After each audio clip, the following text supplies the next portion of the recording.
Hello YouTube, Miles here, Paradise in a Pot. Coming to you from Las Vegas, Nevada. I'm a houseplant enthusiast who's been taking care of plants since 1985. I don't know everything, but I sure know a lot, and I'd like to learn what I can from you and share with what I know with you.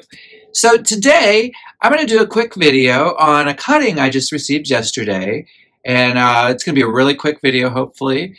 And I'm just going to show you guys what I do when I propagate, or when I receive a propagation, or when I receive a plant from a foreign source, aka not my own propagations.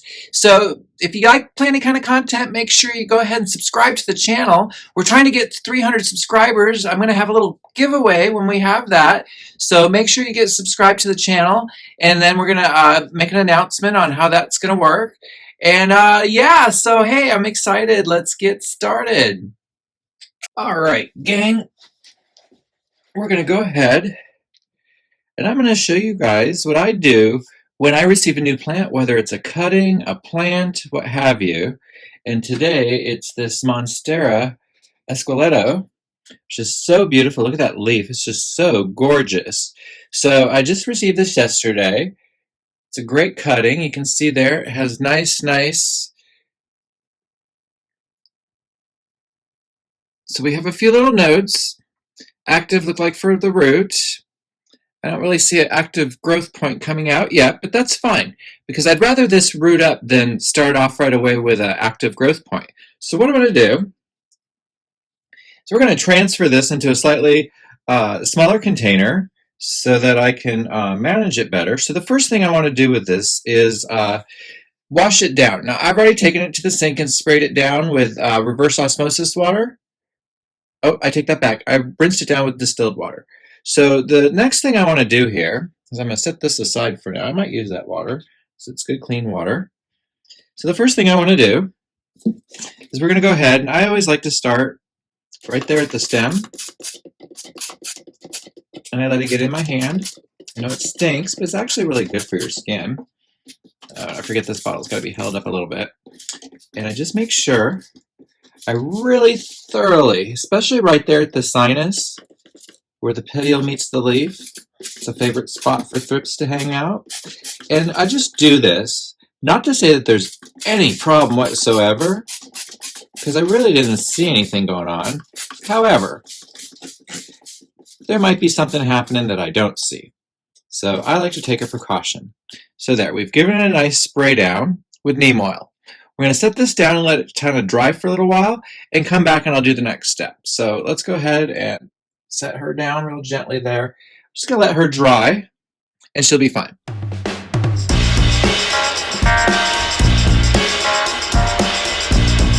Dry up a little bit. It's still in the leaf, but you can see the stem's kind of dried up. So we're going to go ahead and move on to the next step that I do with a new cutting in my possession, and that is I give it rooting hormone. So we're going to very carefully open this up.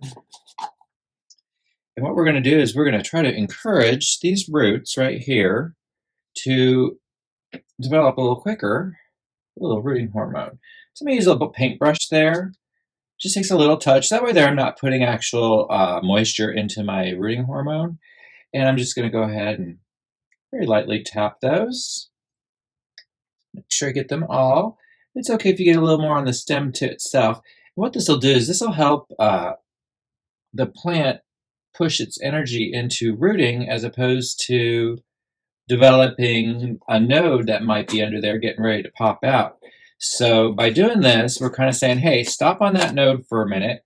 Let's develop some roots, because it's the roots that we really need to get you into so we can get you into your medium and get you potted up so you can really get growing. So given that little bit of stimulus, I think we should be good. You want to be careful also when you're handling rooting hormone, not to get it on your hands. I should wear gloves, but I don't. Anyhow, yeah, just make sure you be really careful not to get it onto your skin. And if you do, wash your hands, as you should always anyhow, after you're done with everything you do. So now we're going to go ahead and put it into this vial, putting it in a smaller container just so that it'll be less water to maintain. And I think that'll hold nicely, even with that big giant leaf. Look at that gorgeous leaf. I am just so happy with that. And I just want the person who gave it to me to know that it's going to have the best home here and it's going to grow so well. deciding whether or not I want to put it in pond or if I just want to do it in my normal potting mix. We'll see. I'll decide as it gets growing here. So we're going to go ahead and fill that up just enough to cover up those roots that we've put the hormone onto. And you can maybe see there that the hormone does stick once the water touches it.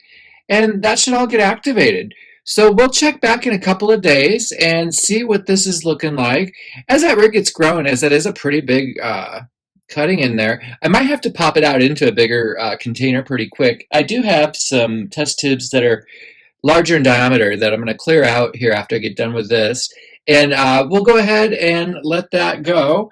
One other thing I do want to do really quick before I do set this aside is, and I'm going to go ahead and just set it right in there because that'll keep it from falling over on me. I want to add my little secret ingredient. I know I've told you guys about this before, and I was talking to a friend of mine today about it, really recommending to get it. It's a good foliage feeder, but it's also really great for whenever you're trying to pot something up. And what I have here, and you can see there, it's just a little brown powder. It's called Amazing Kelp. And I'll put the webpage up right now.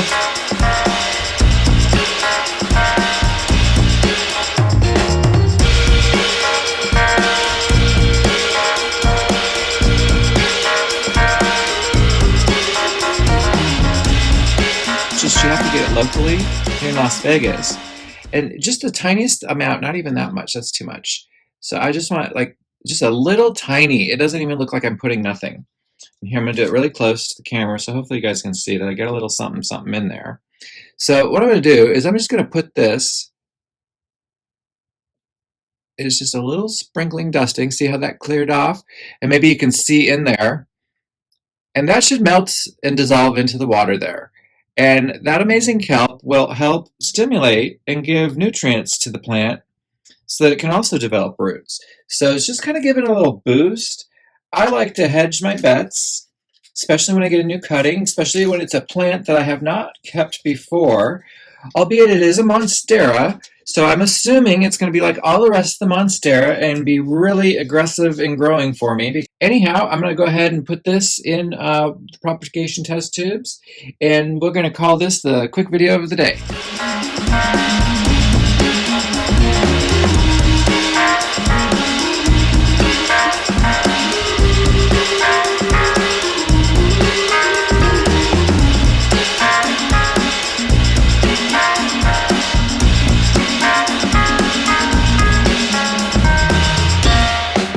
Okay, gang, I hope you got some information out of there that you found to be useful.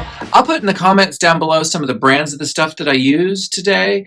I will say real quick, it was Captain Jack's. I used Amazing Kelp, and I used Fertilum rooting powder.